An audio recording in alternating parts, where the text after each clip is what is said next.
Baik, Bismillahirrahmanirrahim. Assalamualaikum warahmatullahi wabarakatuh. Selamat pagi, salam sejahtera untuk kita semua. Alhamdulillahirabbil alamin. Wassalatu wassalamu ala asyrofil anbiya'i wal mursalin wa ala alihi washabihi ajma'in. Tadi senyap betul saya lihat nih, macam ukuran. Jaraknya pun jauh-jauh, jadi memang agak susah komunikasi dipisah-pisahkan seperti ini kan memang agak repot lah ya. Ya protokol kesehatan. Ya, kita masih menerapkan protokol kesehatan sekarang ini, Bapak Ibu ya. Baik, bersama-sama kita pada pagi hari ini ada Pak Sekretaris Pendidikan Kabupaten Bintan, kemudian Pak Husni, Kabid Pembinaan SMP, Pak Anto, PLT, Kabid PTK, dan para seksi di lingkungan Dinas Pendidikan, dan yang hadir pada kesempatan yang berbahagia ini adalah Pak Nur Jaman ya, Duta Rumah Belajar Provinsi Kepri. Tahun berapa nih Pak? Tahun 2020 kemarin ya. Dan ada Pak Said Taha dari tim pengembangan TIK Provinsi Kepri ya. Pak Said Taha juga lama nih sama-sama dengan saya waktu di provinsi dulu ya Pak Said Taha ya, dari tim pengembangan provinsi. Kemudian Pak Syahrizal ini pengawas sekaligus tim pengembang Kabupaten Bintan, tim pengembang TIK Kabupaten Bintan. Kemudian yang saya banggakan Bapak Ibu peserta ya pelatihan pembuatan media pembelajaran berbasis yang pada pagi ini bersama-sama kita ya. Ini rata-rata guru SD, SMP, ASN dan non. Ya, yang non mungkin kemarin udah ikut P3K, udah lulus tak?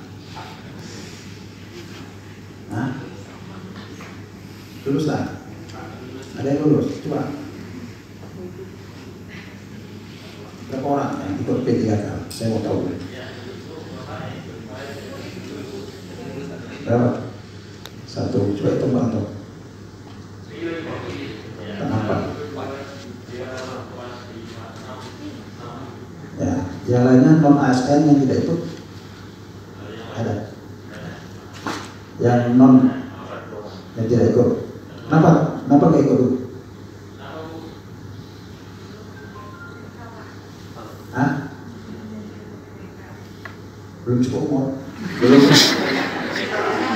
Belum ikut yang di tahap 1 ya Bu, untuk tahap berikutnya ya? Oh ya. Oh. Ya, tahap 2 nanti. Tahap 2. Berapa? Berapa lagi? Yang lainnya berarti ASN ya. Ya. Mungkin saya ingin menyampaikan dulu informasi awal ya. Kemarin saya sudah diskusi dengan Pak Anto dari 510 Pak Anto ya, setelah ikut tahap pertama itu setelah kita lihat hasilnya secara keseluruhan berapa persen Pak Anto yang lulus? Hanya 10 termasuk lawan Ya, 10 orang yang lulus. 510 10 orang yang lulus, berarti kalau kita hitung presentasinya berapa? 0,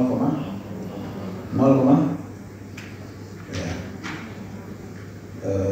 Rata-rata seluruh daerah ya, tapi kita termasuk yang rendah dibandingkan dengan kabupaten kota yang lain. Kita hampir sama dengan Natuna, Lingga, Anambas, tapi Batam, Karimun, Tanjung Pinang itu lebih tinggi persentasenya ya, di atas 1%. Batam termasuk yang cukup besar persentase kelulusannya. Dari berapa Batam? 2000 sekian, itu 200 yang lulus ya sekitar 10% lah, 10% lebih yang lulus. Dan apa usaha-usaha kita, usaha daerah yang kita lakukan sekarang ini, kemarin saya minta kepada Pak Anto untuk membuat surat ya pada Kemenpan RB dan juga Kemendikbud untuk supaya ada pertimbangan agar passing grade-nya itu dinaikkan kembali dan ada evaluasi kembali pada guru-guru kita supaya bisa ke depan untuk tahap 2 ya, mengikuti seleksi tahap 2 nanti untuk bisa lebih dimudahkan lah. Harapan kita memang formasi-formasi yang ada itu harus terisi semua ya, jangan sampai guru-guru kita yang sudah mengabdi sekian tahun ya, bahkan ada belasan, kalau saya melihat itu belasan tahun, itu nanti diisi oleh kawan-kawan kita yang dari daerah lain. Kan sangat kita sayangkan kalau kita formasi yang ada prioritas kepada kita guru-guru honor, tapi diisi oleh teman-teman dari daerah lain karena kita kalah berkompetisi. Itu yang kita khawatirkan nanti. Ini saya sangat mengharapkan kepada Bapak Ibu, terutama guru-guru honor ya, jangan sampai formasi itu diisi oleh teman-teman kita dari daerah lain. Itu sangat kita sayangkan. Kesian Bapak Ibu. Sampai kapan menjadi guru honor? Kita masih ada peluang kesempatan lagi, tetap kedua dan tahap ketiga. Dan memang 2 atau 3 tahun ke depan, formasi untuk guru-guru kita itu hanya ada kesempatan untuk P3K saja. Sedangkan untuk ASN belum ya. Nah, kita memang prioritaskan ingin menuntaskan semua guru-guru honor kita ini, guru-guru yang sudah mengabdi sekian tahun ya. Tapi saya menekankan kepada kita semua, tingkatkan mutu dan kualitas kita ya, kompetensi kita harus bisa bersaing. Nah, kalau saya lihat animo semangat guru-guru kita ini kan lebih semangat dinasnya pokoknya daripada Bapak Ibu guru honor ini. Kita kemarin minta pada seluruh guru honor untuk mengikuti Zoom meeting sosialisasi P3K. Harapan kita 700 sampai 800 guru semua ikut. Tapi ternyata yang ikut cuma 200 ya. 200 lebih. Berkali-kali ini saya sampaikan kepada Bapak Ibu ya, masuk ke grup P3K, ada yang tak mau masuk. Kita minta kepada Bapak Ibu untuk terus belajar modul-modul yang kita berikan itu, share ke teman-teman ya, ada yang belajar, ada yang tidak, macam mau tak mau ya, alasannya saya dah tua Pak, dah pensiun, nak belajar tak masuk lagi gitu. Banyak seperti itu. Tapi itulah bukan satu halangan, saya pikir ya, ini peluang kita yang cukup bagus, ini peluang kita yang sebenarnya manfaatkan itu. Masalahnya kita belajar sedikit ini kan, belajar ya. Yang guru ini kita tidak lepas dari yang namanya belajar Pak Ibu. Karena ilmu kita itu terus kita asah asuh, kita tambah terus. Jangan mentang-mentang kita anak pensiun, kita tak mau belajar. Nah, ini ada hubungannya nanti dengan TIK nih. Nah, saya nanti akan ngomong masalah TIK lagi nanti. Ada hubungannya ke sana. Ya. Kalau saya melihat guru-guru kita yang sudah dengan pensiun ini menghadapi komputer, TIK, membuka, itu udah tak ada semangat lagi, anak pensiun. Banyak sekarang serba apa Pak? Serba digital. Semuanya bisa kita lakukan kapan, di mana, ya, dan bisa kita akses, bisa kita lakukan komunikasi. Ada sisi positifnya juga COVID-19 ini. Dari segi pemanfaatan teknologi informasi. Dulu guru-guru kita gitu gaptek, nggak mau belajar sama sekali. Tapi karena COVID ini, dengan terpaksa dia harus buka komputer, belajar jarak jauh, menggunakan Zoom, dan macam-macam.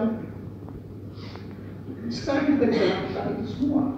Tidak harus kita di dalam kelas melakukan tatap muka dengan anak-anak kita. Bisa kita buka akses Zoom, Classroom, belajar tatap muka dengan anak-anak kita di rumah, di mana saja. Ya, tidak harus kita tatap muka seperti ini. Ya, bisa kita lakukan itu kapan dan di mana saja. Ada sisi positifnya juga. Nah, bisnis online, bisnis digital sekarang ini sejak COVID itu berkembang pesat.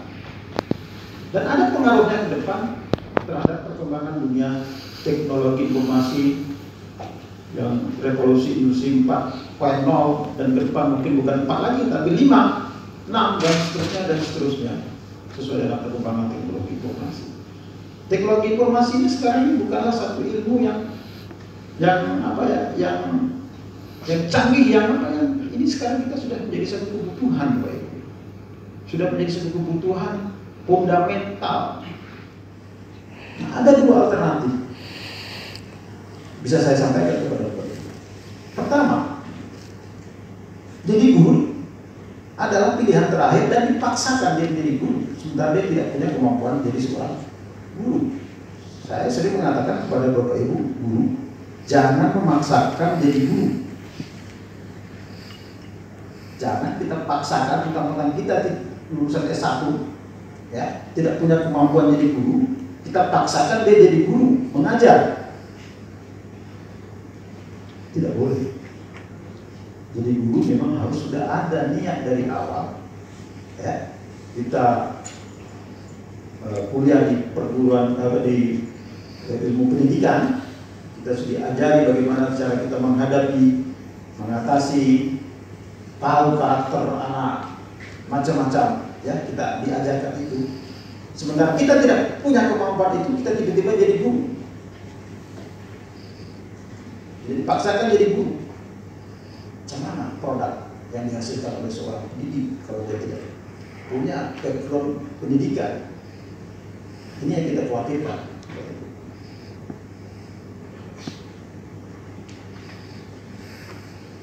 Ini yang kita khawatirkan. Ya.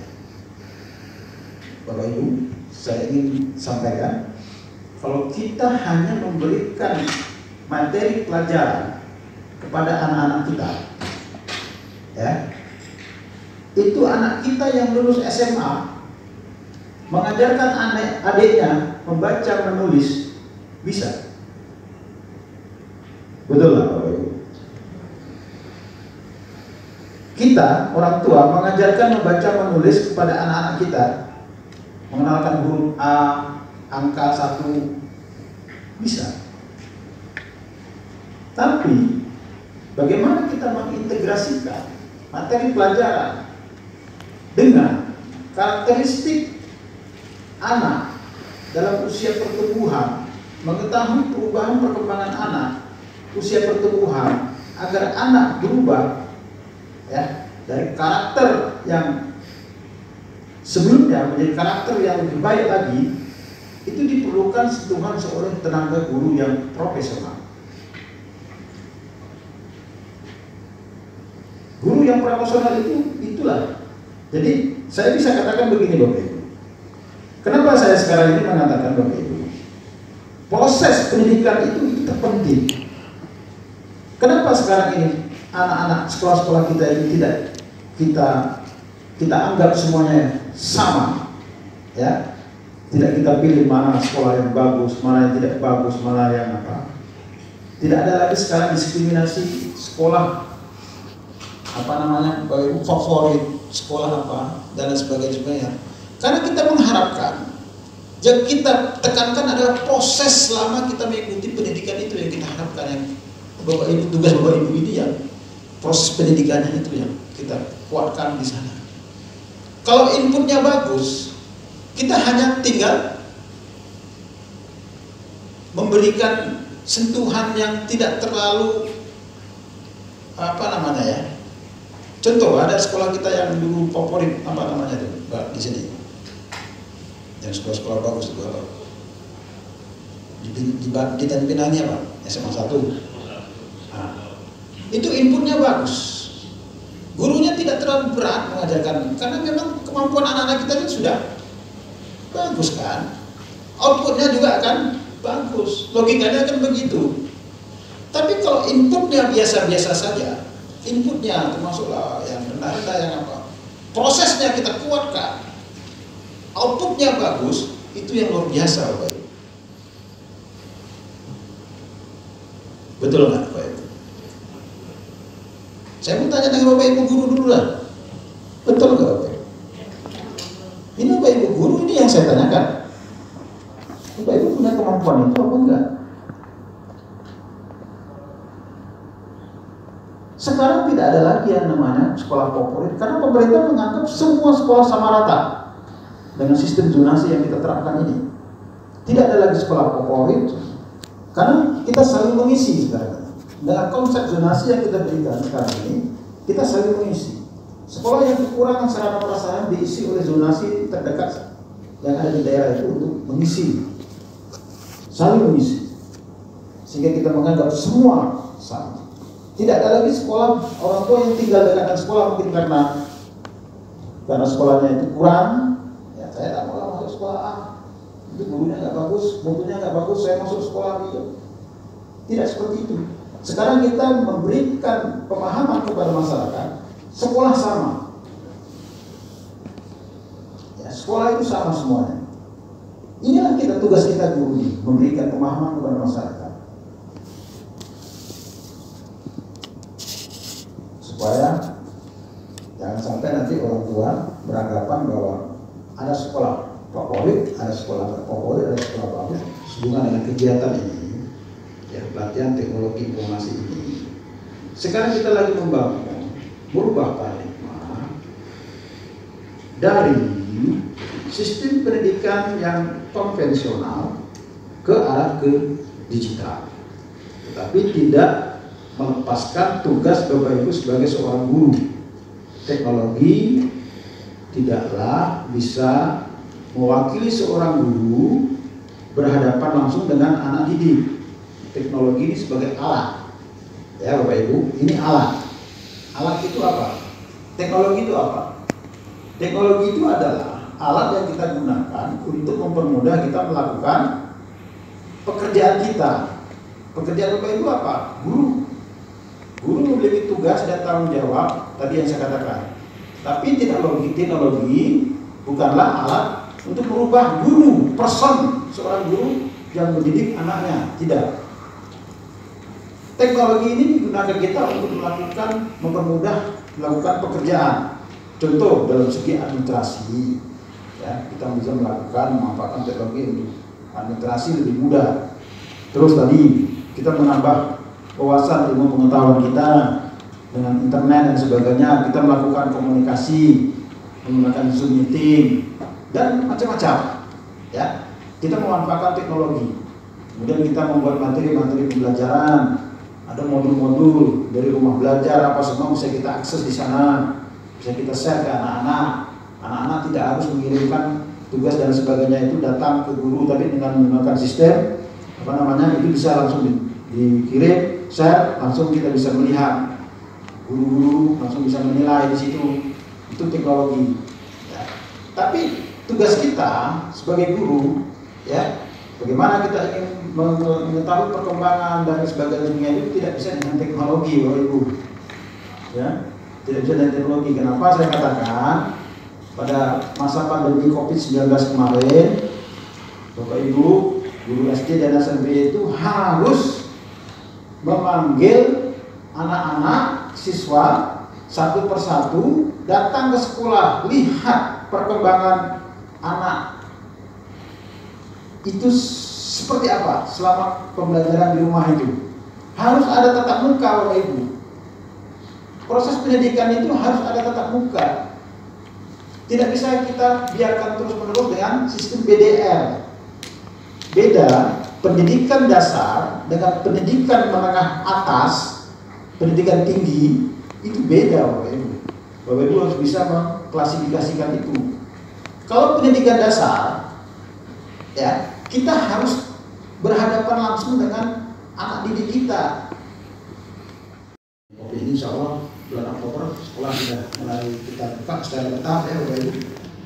Dan kita kembalikan lagi ke proses tatap muka sekolah, tapi secara bertahap dan sistem terbatas. Ya, bertahap ini artinya tidak 100%. Kita buka dulu ke 50%, tatap muka 50%, secara bergantian. Dan nanti akan kita evaluasi, apabila memang tidak ada masalah akan kita tambah lagi dan kita akan buka 100%. Melihat perkembangan COVID nanti seperti apa. Dan saya pikir sekolah-sekolah pun sudah mempersiapkan itu semuanya, dan orang tua sudah banyak yang mengeluh.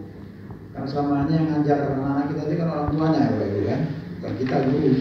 Dulu Bapak Ibu paling kasih tugas. Ini kumpulkan nanti ya, tanggal sekian kumpulkan tugasnya. Bekerja siapa? Bukan anaknya, orang tuanya. Nah, itu juga terjadi ke anak saya, Bapak Ibu. Kegiatan pelatihan pembuatan media pembelajaran berbasis TIK secara resmi kita mulai.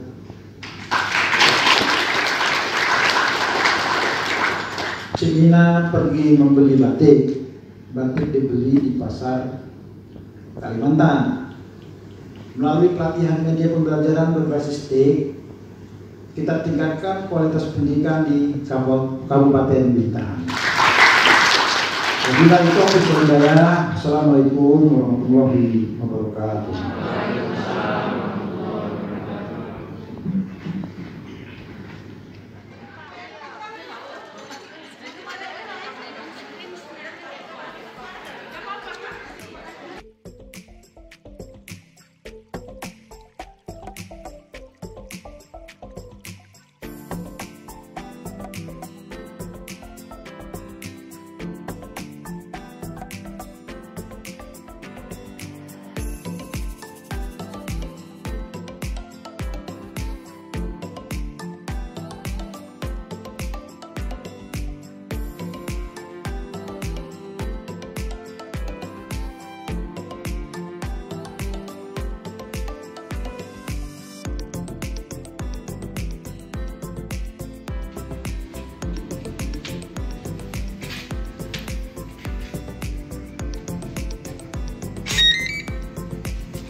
Spesiesnya tadi ini gearbox bisa kita buat datanya di situ.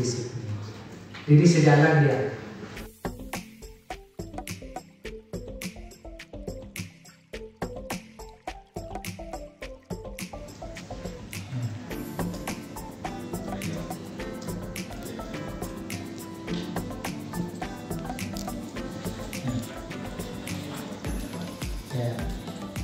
Ini responden dapat melihat ini baru pilihannya. Ada pertanyaan, jawabannya benar, perlu tidak? Kalau tak perlu, kita hilangkan jawabannya.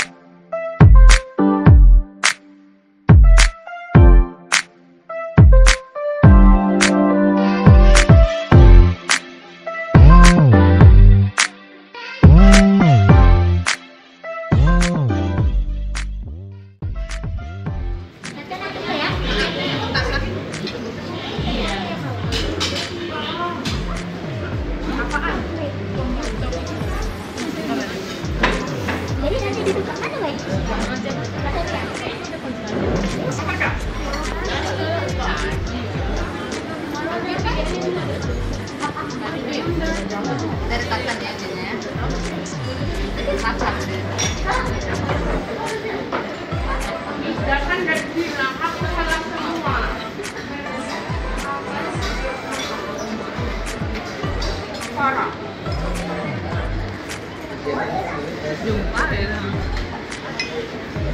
Satu tempat Pak. Dekatnya.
Kita mau apa sih sini?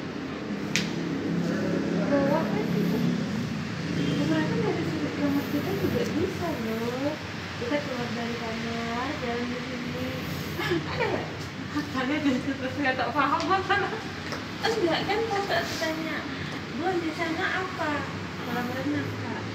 Kalau ini ada sini, berarti kan di luar kita itu juga ada. Ini turun ya. Jadi kita nanti terus jalan ya.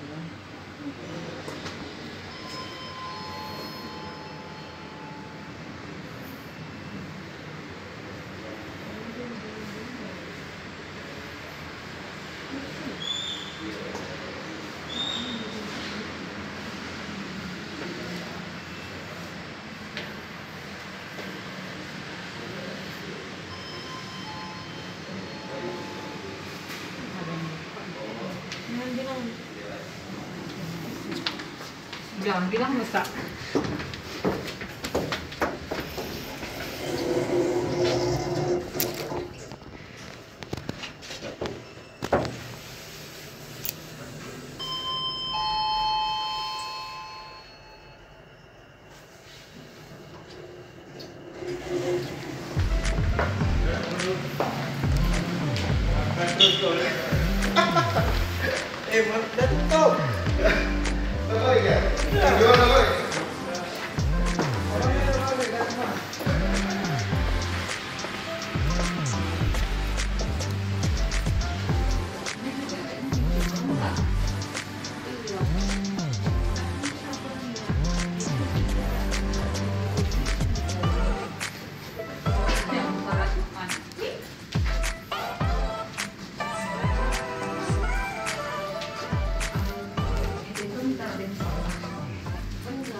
Jangan bilang ini nggak berfungsi. Aduh mama, sorry fungsi.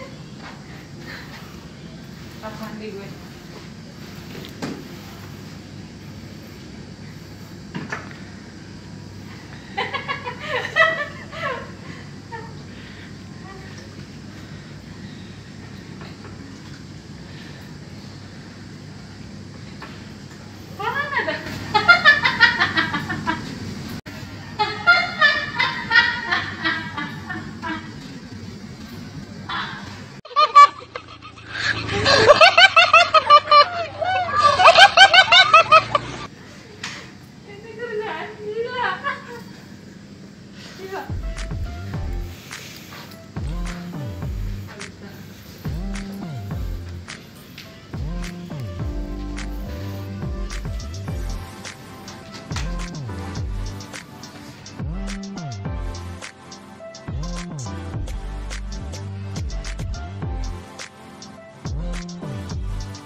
Atau section yang kedua, kita klik tanda tambahnya biar dia masuk ke selected page.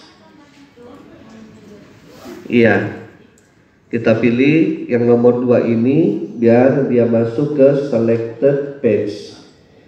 Oke, setelah itu kita submit. Sama-sama itu dong. 2, 3, 4, 5, 6. Oke. Sekarang cepet ya. Cepet ya. 1, 2, 3, 4, 5, 6. Oke, tepuk tangan dulu.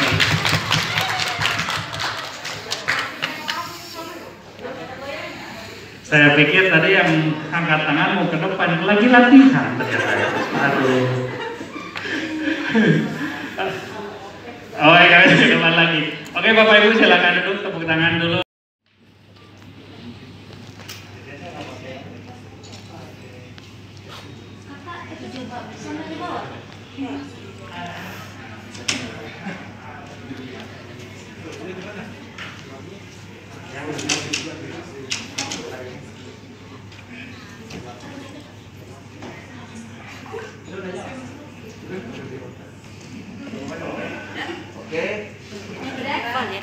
cuma tek gitu nampak.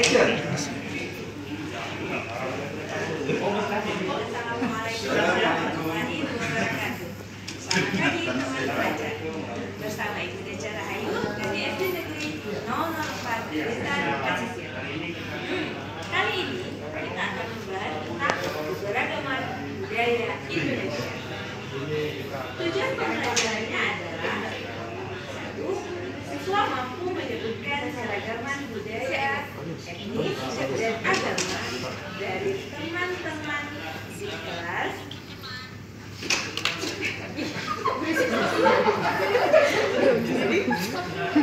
Apa-apa, lanjut apa? Nanti kita dicat aja.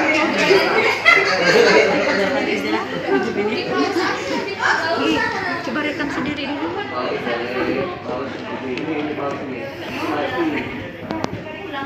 Apa-apa, bisa. Tak apa-apa, usaha itu dari pencet anu. Udah lanjut aja. Bukan itu udah bagus.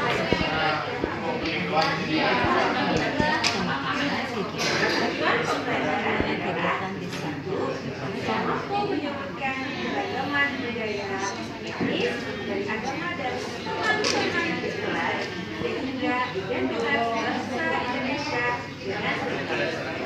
2.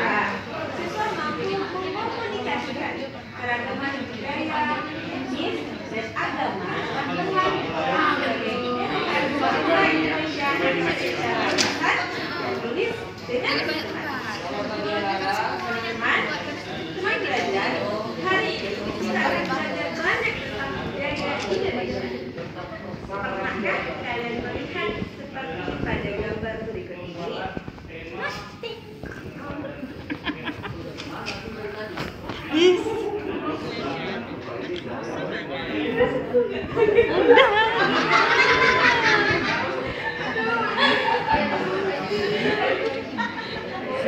Udah selesai ya?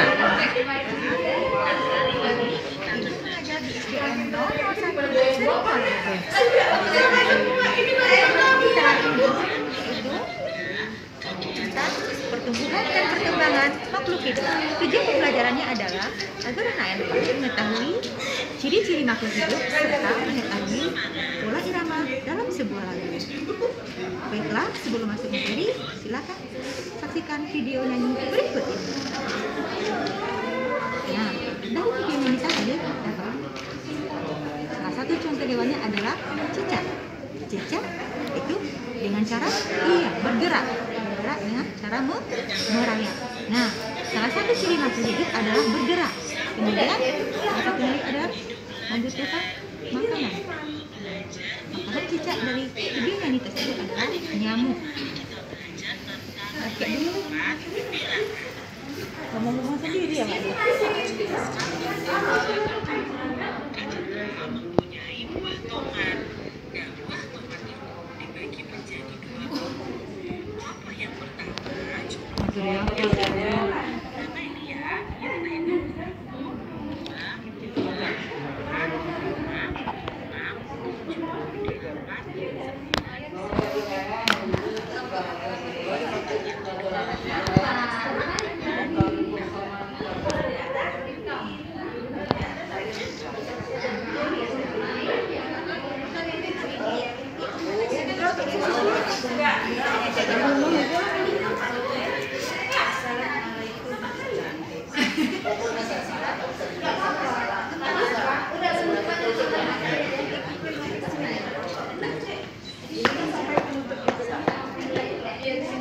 Orang tuh udah semua ya.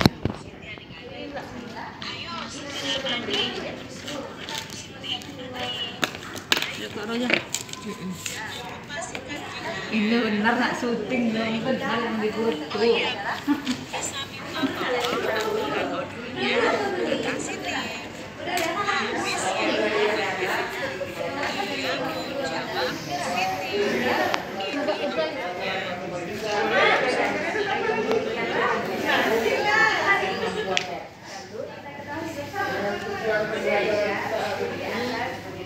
dapat menentukan bersama masyarakat dengan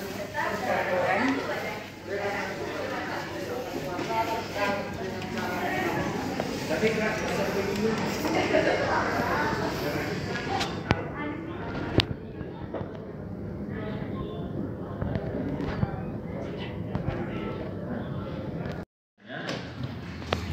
saking antusiasmenya Bapak Ibu terhadap kegiatan ini dan terhadap materi-materi baru yang didapatkan dari Bapak-Bapak narasumber. Dan inilah harapan kami, keinginan kami, artinya kegiatan yang kami lakukan ini tidak sia-sia. Bukan hanya sekedar melakukan kegiatan, setelah itu lepas tanggung jawab kami, tidak seperti itu. Kami berharap kegiatan ini benar-benar dapat dimanfaatkan dan dapat dirasakan hasilnya nanti. Dan kami juga berharap, ini mungkin bukan tugas yang kami berikan kepada Bapak Ibu, tetapi kami berharap, sangat berharap kepada Bapak Ibu agar dapat meneruskan atau mendiseminasikan hasil dari kegiatan pelatihan ini kepada rekan-rekan yang lain. Barangkali di lapangan rekan-rekan masih banyak yang belum paham tentang hal ini, ya akun belajar dan sebagainya sampai pembuatan media pembelajaran tadi. Bapak Ibu inilah yang akan menjadi pionir bagi teman-teman kita itu. Karena ini kali pertama seingat saya kegiatan ini kita laksanakan dan baru kami bisa mengakomodir sebanyak 60 orang peserta. Insyaallah harapan kami kegiatan ini akan terus kami upayakan agar tetap dijalankan dengan berbagai pendapat nanti akan kami sampaikan kepada tim anggaran tentang output dari kegiatan ini guna menambah pengetahuan dari Bapak Ibu khususnya dalam pembuatan media pembelajaran yang akan diterapkan nanti pada saat Bapak Ibu melakukan pembelajaran di sekolahnya masing-masing. Sama-sama kita berdoa, mudah-mudahan kami tetap diberikan kesempatan untuk terus melakukan kegiatan ini. Begitu juga dengan kegiatan-kegiatan yang lain yang selama ini memang terganjal. Artinya kami mengusulkan setiap tahun di bidang PTK ini lebih kurang paling sedikit itu minimal 20 kegiatan setiap tahunnya kita usulkan kepada pimpinan. Tetapi tahun 2021 ini hanya satu ini yang dapat diakomodir. Nah, banyak kegiatan-kegiatan yang lalu yang biasanya kita laksanakan, tetapi saat ini belum bisa dilaksanakan. Contoh seperti pelatihan pembuatan dupa, pelatihan pembuatan karya ilmiah, terus lomba inovasi pembelajaran, lomba guru berprestasi, dan kegiatan-kegiatan lainnya yang kami usulkan guna peningkatan pengembangan karir Bapak Ibu, tetapi itu belum dapat terlaksana dikarenakan anggaran yang saat ini sangat-sangat minim, sangat terbatas.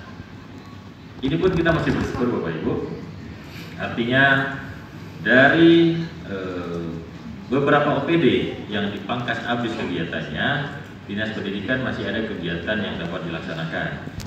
Dan kita juga masih harus mensyukuri bahwasanya sampai dengan saat ini tunjangan kinerja kita itu masih dapat dibayarkan dan tidak terjadi pengurangan.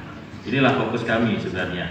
Kami rela kegiatan-kegiatan yang kami usulkan itu dipangkas, bahkan kalaupun tidak dilaksanakan sama sekali, tetapi tunjangan kinerja kita bersama tidak dipotong atau tidak dihapuskan. Alhamdulillah teman-teman kita dari FKPD maupun dari GAPD, karena inilah harapan kita bersama, inilah yang kita harapkan setiap bulannya. Kalau ini juga dikurangi, saya khawatir nanti dapur kita sama-sama tak berasap. Nah, kalau dapur tak berasap bahaya. Nah, mudah-mudahan ini dapat terus, walaupun saat ini kita masih dalam masa pandemi, masih terjadi refocusing. Semalam kami pembahasan di DPRD itu mengenai APBDP tahun 2021, tapi bukannya penambahan, ya. Perubahan itu bukannya penambahan, tetapi pengurangan. Kita dikenakan lagi refocusing untuk tahap 2. Jadi semakin banyak pengurangan, tetapi alhamdulillah untuk tukin kita masih normal sampai dengan saat ini. Dan insya Allah mungkin beberapa hari ke depan itu akan dilaksanakan paripurna untuk APBDP tahun 2021. Baik Bapak Ibu yang kami hormati, khususnya para narasumber, Pak Sahrizal, Pak Nurjaman, Pak Taha, dan juga rekan-rekan dari unsur Dinas Pendidikan. Kami mengucapkan mengaturkan ribuan terima kasih yang tak terhingga yang selama ini telah Bapak curahkan dalam kegiatan pelatihan ini, baik itu tenaga, waktu, pikiran, dan sebagainya. Sekali lagi kami mengucapkan ribuan terima kasih dan kami mohon jangan jemu Bapak-Bapak, jangan jemu, nanti di kemudian hari kami mengundang kembali Bapak-Bapak untuk menjadi narasumber kegiatan ini. Dan juga jangan jemu, kesinambungan dari kegiatan ini tetap akan kita pantau. Artinya Bapak Ibu guru ini masih punya tanggungan ya Pak Ijal ya, masih punya tanggungan tugas yang harus dikirimkan di classroom. Nah, jadi Bapak-Bapak narasumber masih kami harapkan dapat memberikan arahan, dapat memberikan jawaban jika memang Bapak Ibu guru kita ini mengalami kendala dalam hal tersebut. Dan juga mungkin hal-hal lain yang berkaitan dengan pembelajaran, kalau memang bisa dibantu oleh Bapak narasumber, kami sangat berterima kasih. Dan juga kepada Bapak Ibu, kami juga mengaturkan ribuan terima kasih yang sudah meringankan langkah untuk sampai bersama-sama kita di hotel ini, meluangkan waktu dari mulai hari pertama sampai dengan saat ini, berpisah sementara dengan keluarga demi untuk meningkatkan pengetahuan dan pengembangan karir dari Bapak Ibu semuanya.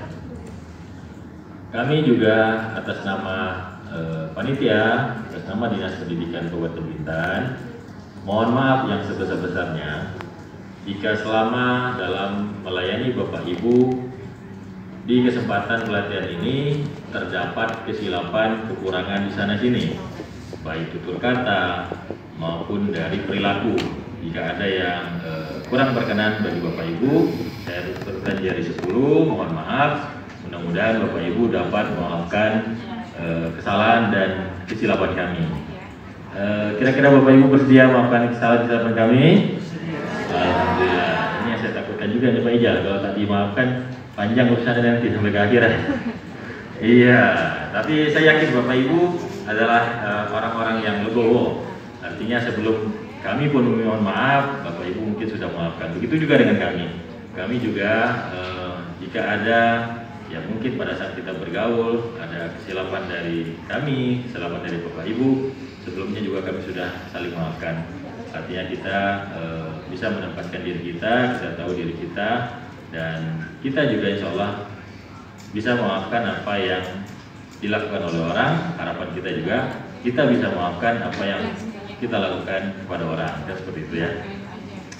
Baik Bapak Ibu yang kami hormati, sampaikan salam kami kepada keluarga Bapak Ibu di rumah, ya, kepada Ibu Pertiwi, kepada Bapak Pertiwi di rumah, ya. Sampaikan salam kami. Mudah-mudahan kami doakan Bapak Ibu semuanya selamat sampai di rumah kembali masing-masing. Amin, alhamdulillah. Dan mudah-mudahan Bapak Ibu tidak menambah lagi, ya, tidak menambah masa masa SPT-nya. Kalau di hotel otomatis Pak, tapi masa SPT-nya yang ditambah lagi. Mudah-mudahan besok Bapak Ibu sudah bisa kembali bertugas di sekolahnya masing-masing, ya. Karena kita juga insya Allah pada tanggal 4 Oktober insya Allah rencana dari Dinas Pendidikan yang seperti disampaikan oleh Pak Kadis kemarin, kita akan mulai melakukan tatap muka secara terbatas. Artinya ada persiapan-persiapan pihak sekolah yang harus dipersiapkan dalam menyambut tatap muka tersebut. Tentunya Bapak-Bapak, Ibu-Ibu kepala sekolah di sekolah Bapak Ibu masing-masing sedang mempersiapkan hal ini menjelang hari Senin, ya, tanggal 4 itu hari Senin, untuk melakukan tatap muka secara terbatas dengan skala yang cukup besar dibandingkan dari sebelumnya. Kalau sebelumnya itu hanya sekitar 10% ya per hari, kalau ini kita upayakan 50% secara bergiliran, bergantian. Nanti untuk lebih lanjutnya mungkin dari bidang terkait, bidang persekolahan yang akan menyampaikan seperti apa pelaksanaannya itu. Saya rasa itu sudah dibicarakan kepada pihak kepala sekolah. Nantinya kepala sekolah yang akan memberikan kepada ibu, menyampaikan kepada bapak ibu seperti apa pelaksanaan itu yang diharapkan oleh dinas pendidikan.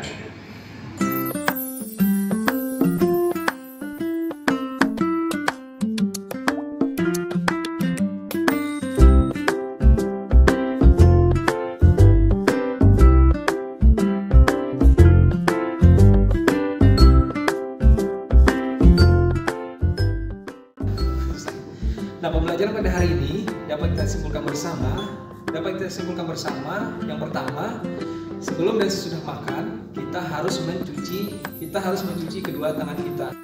Kita semua dapat menyimpulkan pembelajaran pada hari ini. Yang pertama, sebelum dan sesudah makan, kita harus mencuci kedua tangan kita.